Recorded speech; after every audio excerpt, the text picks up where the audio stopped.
ಎಲ್ಲರಿಗೂ ನಮಸ್ಕಾರ. ಇವತ್ತಿನ ವಿಡಿಯೋದಲ್ಲಿ ಗೌರಿ ಗಣೇಶ ಹಬ್ಬದ ಆಚರಣೆಯ ಮಹತ್ವ ಮತ್ತು ಪೂಜಾ ವಿಧಾನದ ಬಗ್ಗೆ ತಿಳಿದುಕೊಳ್ಳೋಣ.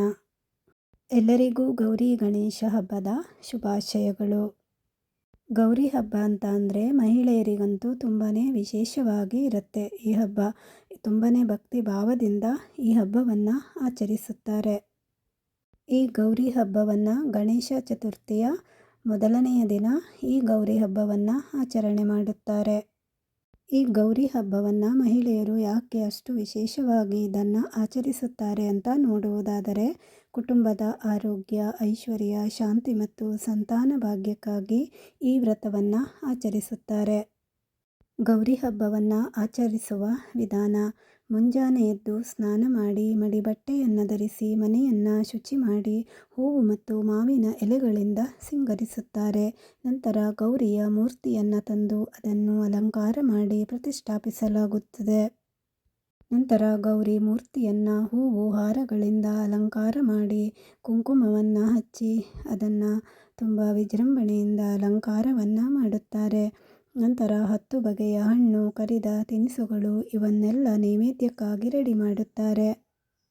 ನಂತರ ಅತ್ಯಂತ ಶ್ರದ್ಧಾ ಭಕ್ತಿಯಿಂದ ಗೌರಿ ಮೂರ್ತಿಯನ್ನು ಪೂಜೆಯನ್ನು ಮಾಡುತ್ತಾರೆ. ನಂತರ ಗೌರಿಗೆ ಸಂಬಂಧಪಟ್ಟ ಹಾಗೆ ಶ್ಲೋಕಗಳನ್ನು, ಭಕ್ತಿಗೀತೆಗಳನ್ನು ಹಾಡಿ ಪೂಜೆಯನ್ನು ಮಾಡುತ್ತಾರೆ. ಸರ್ವಮಂಗಲ ಮಾಂಗಲ್ಯೆ ಶಿವೆ ಸರ್ವಾರ್ಥ ಸಾಧಿಕೆ ಶರಣ್ಯೆ ತ್ರ್ಯಂಬಕೆ ಗೌರಿ ನಾರಾಯಣೆ ನಮೋಸ್ತುತೆ. ಈ ರೀತಿಯ ಶ್ಲೋಕವನ್ನೆಲ್ಲ ಹೇಳಿ ಅತ್ಯಂತ ಭಕ್ತಿ ಭಾವದಿಂದ ಗೌರಿಯನ್ನು ಆರಾಧಿಸುತ್ತಾರೆ.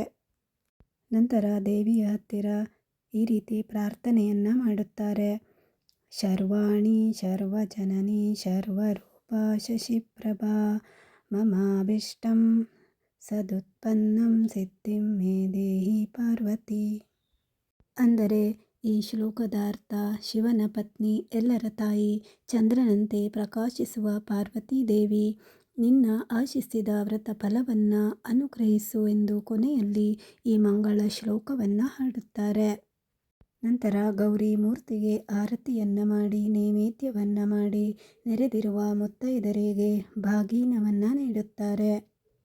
ನಂತರ ಮಾರನೆಯ ದಿನ ಗಣೇಶನ ಹಬ್ಬವನ್ನು ಆಚರಿಸುತ್ತಾರೆ. ಈ ಗಣೇಶನ ಹಬ್ಬವನ್ನಂತೂ ಅತ್ಯಂತ ಸಡಗರ ಸಂಭ್ರಮದಿಂದ ಮತ್ತು ಅಷ್ಟೇ ವಿಜೃಂಭಣೆಯಿಂದ ಆಚರಿಸುತ್ತಾರೆ. ಪ್ರತಿಯೊಂದು ಮನೆಗಳಲ್ಲೂ ಗಣೇಶನ ಮೂರ್ತಿಯನ್ನು ಕೂರಿಸಿ ಆರಾಧನೆಯನ್ನು ಮಾಡುತ್ತಾರೆ. ಪೂಜೆಯನ್ನು ಮಾಡಿ ಅತ್ಯಂತ ಸಡಗರದಿಂದ ಆಚರಿಸುತ್ತಾರೆ. ಈ ಗಣೇಶನ ಪೂಜೆಯನ್ನು ಮಾಡುವುದರಿಂದ ವಿಘ್ನಹರ, ಬುದ್ಧಿವಂತಿಕೆಯ ದೇವರು, ಐಶ್ವರ್ಯ ಮತ್ತು ಯಶಸ್ಸನ್ನು ನೀಡುವ ದೇವರು ಎಂದು ಗಣೇಶನನ್ನು ಪೂಜೆಯನ್ನು ಮಾಡುತ್ತಾರೆ. ನಂತರ ಗಣೇಶನಿಗೆ ಅತ್ಯಂತ ಪ್ರಿಯವಾದ ಮೋದಕ, ಪಂಚಕಜ್ಜಾಯ ಈ ರೀತಿಯ ಹಲವಾರು ಬಗೆಯ ತಿಂಡಿಗಳನ್ನು ಮಾಡಿ ಗಣೇಶನ ಮೂರ್ತಿಗೆ ನೈವೇದ್ಯವನ್ನು ಮಾಡುತ್ತಾರೆ. ಸಾರ್ವಜನಿಕ ಸ್ಥಳಗಳಲ್ಲಿಯೂ ಗಣೇಶನ ಮೂರ್ತಿಯನ್ನು ಇಟ್ಟು ಪೂಜೆಯನ್ನು ಮಾಡುತ್ತಾರೆ. ಬೇಡಿದ ವರವನ್ನು ನೀಡುವ ವಿಘ್ನ ವಿನಾಯಕನನ್ನು ಅತ್ಯಂತ ವಿಜೃಂಭಣೆಯಿಂದ ಹಬ್ಬವನ್ನು ಆಚರಣೆ ಮಾಡಿ ನಂತರ ಮೂರ್ತಿಯನ್ನು ವಿಸರ್ಜನೆ ಮಾಡುತ್ತಾರೆ. ನಂತರ ಕೆರೆಗಳಲ್ಲಿ ಅಥವಾ ಹೊಳೆಗಳಲ್ಲಿ ಗಣೇಶನ ವಿಗ್ರಹವನ್ನು ಮುಳುಗಿಸುತ್ತಾರೆ. ಹೀಗೆ 3 ರಿಂದ 4 ದಿನಗಳ ಕಾಲ ಅತ್ಯಂತ ವಿಜೃಂಭಣೆಯಿಂದ ಈ ಗೌರಿ ಗಣೇಶ ಹಬ್ಬವನ್ನು ಆಚರಿಸುತ್ತಾರೆ. ಈ ವಿಡಿಯೋ ಇಷ್ಟ ಆದರೆ ಲೈಕ್ ಮಾಡಿ, ಹಾಗೆ ನನ್ನ ಚಾನೆಲ್ನು ಕೂಡ ಸಬ್ಸ್ಕ್ರೈಬ್ ಮಾಡ್ಕೊಳ್ಳಿ. Thank you.